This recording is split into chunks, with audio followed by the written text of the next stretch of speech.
Ya mai lo, ya mai say.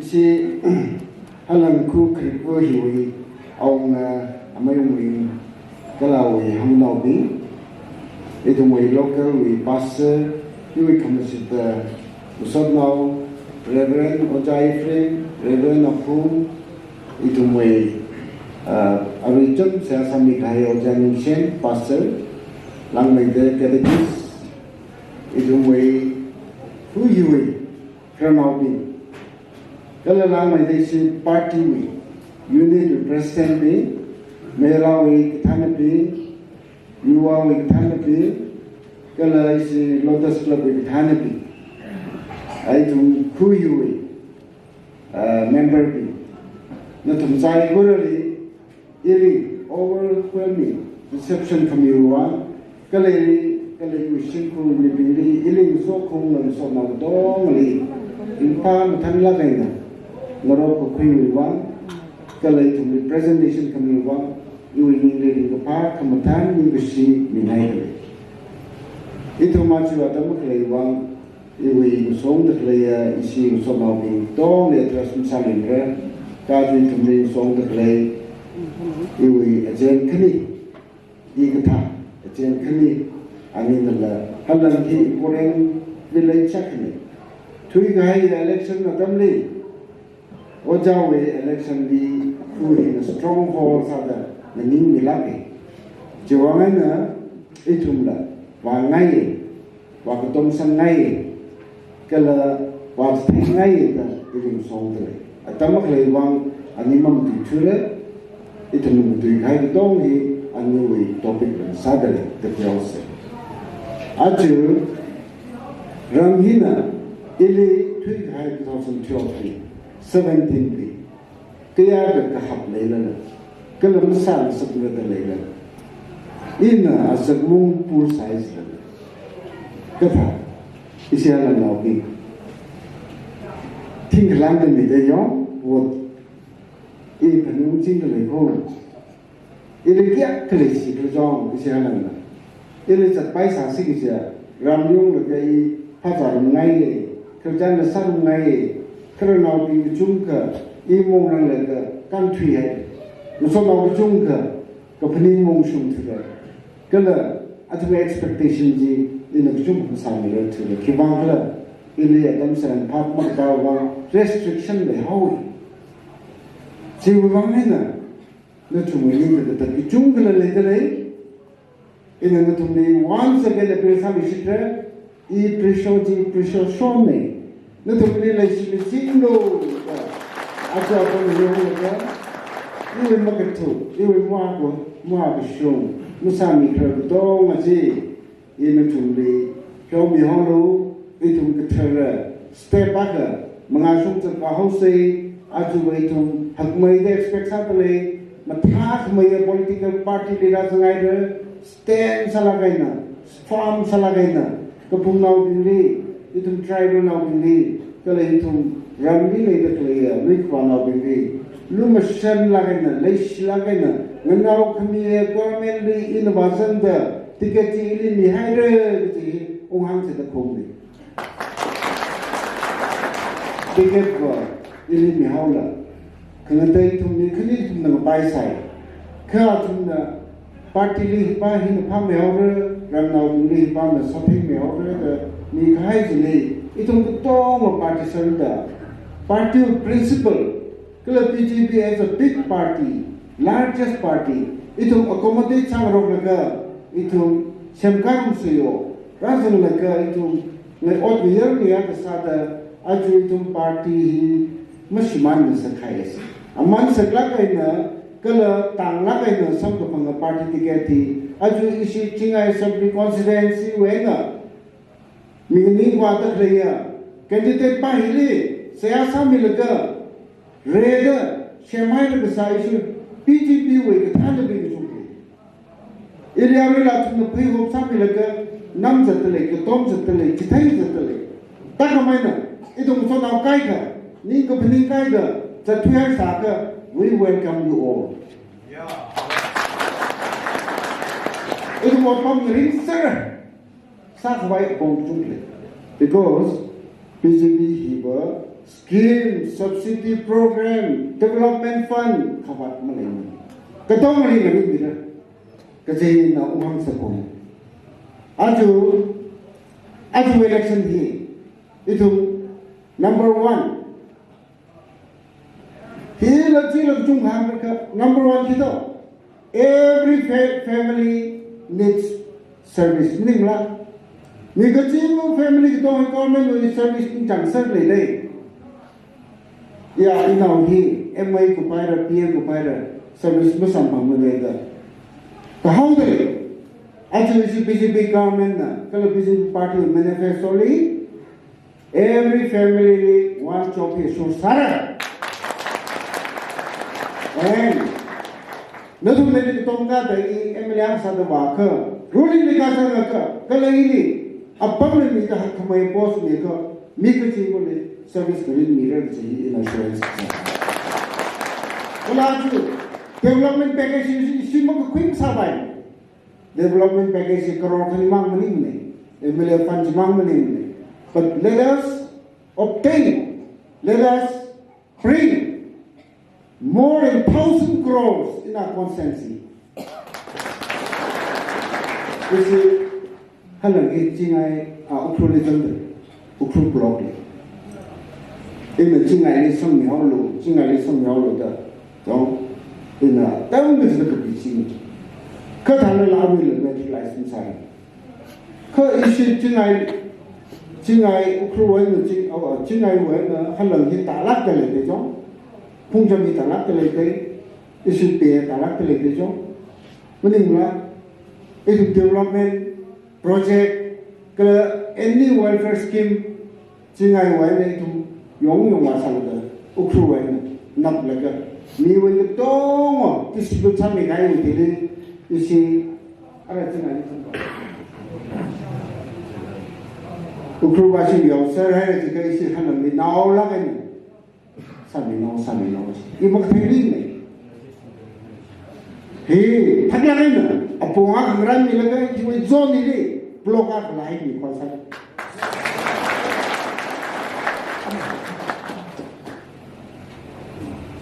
In the politics, represent here. Not a million about it. I didn't come to join politics for division. I didn't come to join politics for division. But rather I came and joined politics for unity. Yes. Even politics for hatred anyway. You see and shut quite many. But even politics for love and humanity. Legacy we didn't look for some legacy take away.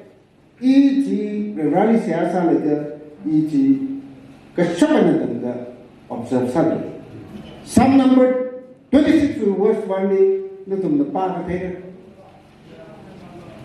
Pro ili kamasong kangalong sungkuli sa kuwain na kahit sa milo today. Judge me. Jitay ka. Kalik ka makong rin kamasong at salata. Ijili paisin salata. Mui hai paisin yon hai paisin awan ok lingin filsam sa paisin sa soy paisin juling klik laga ila aju jingum tra. Active politics lila hai. Kale lo otong tutulay. Makala lorong betul lagi. Atau itu boleh. Amai kerajaan lahir. Every day is something to have some downtrodden people. Term kita ina kenterwe abawa side yang ada peninggi. Jangan dia cuma rangkawe. Raci hamai. Office orang tiga samilo. Oishi. Zahir kenal operation tiada, ikli yang lagi I can never hide because in my conscience. You consciously in the yang hide ke imri marasi. I'm most distant. Jangan iu ikli, kalau ini sakit kita mau isa lagi, iu setelah ko. Jangan legacy look macam politics berapa jauh. Mimpi orang tu kami politics mereka ada ini Shakti tahu. Young function later like the Kalito Pili, or Pampami river. Government job, money aga, accumulate livelihood sustain Sabway upon Pamir that you in the Shakti Tower. And I want to groom all the younger generation. And I want to build up ways and means for their future generation. Ningla, 1922, Tangu Emblem Matilai. Itu Nazawi na Kernau Bintaylor, Oza Peter Pungjam, Oza Envy Twitter, Oza Risham Pungba, Oza Muso Shaiza Ukhrul, Matika Sade. And then, television 72 Sade. Suddenly to Maruli, Kangakli, doing the single image today. Jawanga issue a good Jurajan Bulia, Asomio, Sunabdi Samilaga, the two Matilak Sawana, Turu on this DJ, the two Mamu and Dimla. And then, from 72 onward, up to Rasunda, to a heritage to Mahata Renimla, we are so insufficient because we have 2 little MLS. Manipur, please help me. 2 little MLS. 46,000 voters. The binding goal. Now, the Mimazana in some city. 1 lakh MLS and autumn to the go. What has come back here? Meeting Magulio to the Lego. And our geography, topography, the binding, ring we went about like the issue at the Hanga High Kubi. Sarah Kong, Green Patang, Somder Telu, Naimu, issue Halang, Sumaka, Raja Samita Sumaka, no be way about 200 kilometers. Issue Shabama, we jump home when about a Kajai, Tora Home. The long shop issue a Jinai Wishu Laga Pumray Sung 200 kilometers. Cross Sanadam. Here Kumaya consent similarly today. Here Milia, the Shepasan, the daughter today. I can never satisfy you all with the Mary American. Minimla 2 crore to satisfy Sagida. You will like to do your shop really. I open my gate door 24/7. But I'm not saying that. My phone is on every hour. Oja any police literally took the right. Oja any so much listen. I make a call to SP. The dog was serving Milo. You are being one beside Mk Preshow Shimray. Ex-deputy speaker, Halang, sir. No, we mean it's a home yogurt. But the guy of Ningla, he will run on the Quilla. In the South day, but some medical is performing in a constancy. Hamada, medical performs like day. But the guy will chop the level. Only Makamali. Telling the Manipur chief. Secretary, Mr. or Dr. Artist, sir, you will meet it to the time you are. It's done, sir. Some okay. In the examining day, Rana some middle like she was you go to Sokola, you request to equivalent. Mr. Mate, TGP, you will meet it above the time you are. Tolosam to come out, Chigasam. Yes, sir, to the day. In the land, Rana. Our Nindi Kasat Mida, some Sakalay. Manipur, we highest bureaucracy. Tade SP, Ukhrul, this is Kido. At Nahamiola, Ojabishori Kunjon. Is she Kendra? The Ralmanin Sicila. Is only MLA Pili, Ukhrul is by Hamilo, SP by Milo, SPO is by Hamilo. But don't have to tell you. Is in that? Malang so high say, Kurt, it will run in the city. You have surely to watch us. Zita, she can remember some Mala. Sada, has written the parting from our one thing travel. Timbaku, how did that? Whereas BGP government, BGP led government, Ramna will be some in the glad and Hansarider. Because I have a lot of mind and there with John Milaga. Free medical treatment in the lake. Chief Minister, we have Kataina. Free tu left with medical treatment ni deh. Kerja kita parti ni satu. Bible na hangai. Kasih mulak kahaya bersivin. Thermorin je kikla. Rumai nau, kecam nau, marah nau li, maklai nau bini, laisi dah, lumasan mi dah. Kemudian dah, miji, cita osak ji, cililang kemaya, kasung kemaya, thermon melalui ini jadi. Ada isi BJP parti tu sahaja leh, BJP led government sahaja leh, kecam nau bini, makejang sak merah, mating sak merah, matai sak merah, lui kuan nau bini. Account ni, kesai ke people tu lelak lelak, lupa tinggal di ungsang bayar sahaja. Ni lah, PM Kisan Kritik Fund ni, kita orang ungsang muda apa kan ni? Dua itu, kita orang PM Kisan Fund sambung tu lelak, bangsa kan ni. Ni kecung kesambung tu. Ada lama sambung ke? Lagi tak tahu ni enroll sahaja. Ayam ni orang sahaja ni enroll sahaja. Kumar kalian lupa tinggal sendiri terletak. Ni, taga kum pengali wa 30,000 mer ni. Taga acu lupa tinggal pengal kami cina. Kompensasi pula isi parti ni, isi ra. Matalaga na isu analisa se, compare se. Acu kesinyangan role laga, ketika parti na, angayong maglay parti na. Paisa ang role kui laga. Laisi sekre, micam komret, sabam terletak. But how long it will last? Kerana lasting sangat itu, kecang itu dalam ni, kecang agak keniwa jana, sebelum betul ni berarti, you will not be able to depend on them. Atu boleh depend on siapa yang berada. For example, NPP, for example, NPF, for example, Congress. Tiga yang tinggal jadi. Terus hisan lega, atai mati orang nak konsep lah, rimung lah, atai lah. Sebagai ni kongres kau tungkai go, ruling ni bahasa mereka atai mati jihad lega, iram nau ni umyau lagi sadar lego. Isi kira, thang mai tu politik sekarang saya, isi halang bakfur kripunda, kaganda, ibu stronghold dah, aju ini expect sadar lego. More than 1,200 isi halang ni sambung ada. Ada ini assessment na, kalau mungkin aku, katalah I have a belief, I trusted you, because natum development ni kecam rami, natum nawarabi with future, take waram ni, acu ni natum cok kerang di sami rete kelihatan ram nawing ni, jangan natum na ruling party ni, BJP party ni, you will not disgrace. Ngecang macam seperti ni lah.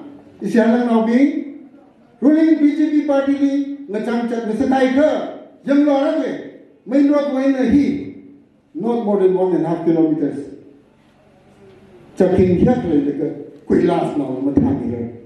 Itu way NPF way, MLA ni thami sebelah ni. Promise after promise lalu matang ni lalu. If I'm elected as MLA, within 2-3 months. I'll make it black out.